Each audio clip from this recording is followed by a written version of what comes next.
Hey guys, yun na nga at day off natin ngayon. Nung araw pala yan. Ito ay try lang. Try lang natin mag voice over na to. At kami ay papuntang grocery. Yun na nga.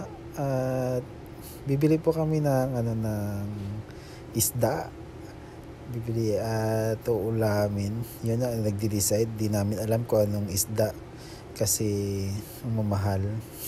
Vegetarian kasi kami at nakapagpili na nga kami ng sa after ng ilang oras ay nakapagpili ng isda kung anong ulamin. Nakalimutan ko kung anong isda yan, pero yun nga, nahanap-hanap yung yung malalaki para hindi na mahirap linisan. At yun na nga, yung kasamahan ko dyan ay Pinoy din. At same kami ng day off. Apat kami dyan. Hindi lang makita yung isa. At yun na habang nag-ano sila doon ng isda, ako naman ay nag-iikot-ikot. Yun ang lalaki na king crab. Sarap. Yun ang laki ng lobster. Lobster. At yun, mga salmon, pasayan, pusit. Yan, ang sarap niyan. At yun, pagkatapos namin hindi na ako nakapag-video ng nakakalimutan ko kasi yun, bumili kami ng mainom habang naglalakad ay umiinom. At papunta kami ng isa pang grocery store kasi sobrang mura daw doon.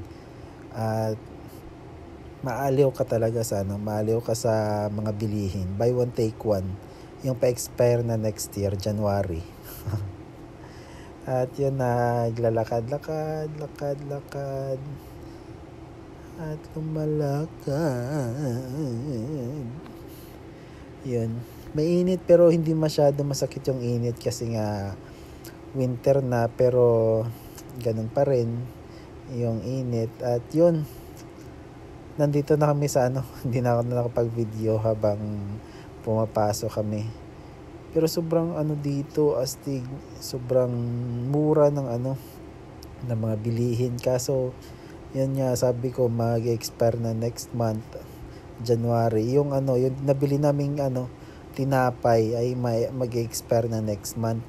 Pero buy one take one, nasa lang, 9 reals yata. Tapos, yung croissant, kung alam nyo yun. Yun, ako kumuha ko niya ng push cart kasi nga bumibili sila ng maraming bilihin.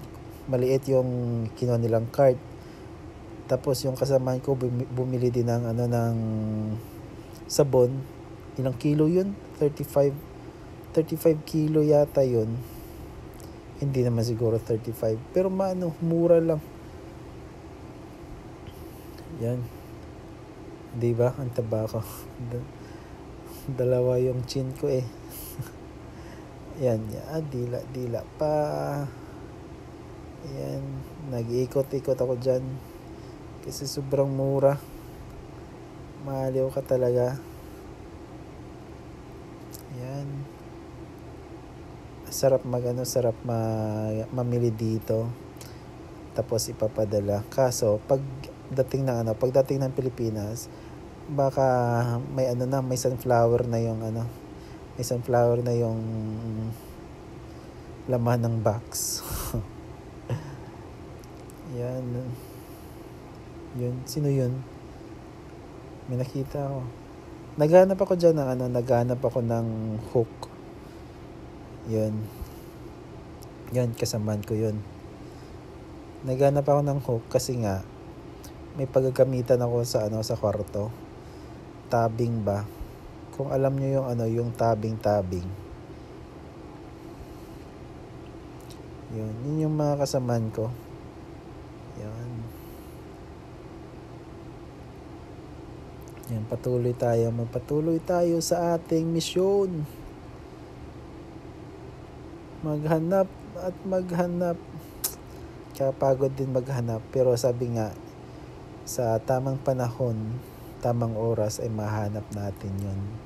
Hindi man natin mahanap yung gusto natin, pero magtiwala. Char.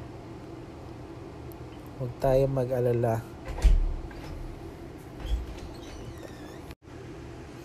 Yun. At naghahanap-hanap tayo. Ang hirap hanapin yung ng hook na yun. Makikita lang talaga kita. Bila na gano'n. Tumahimik.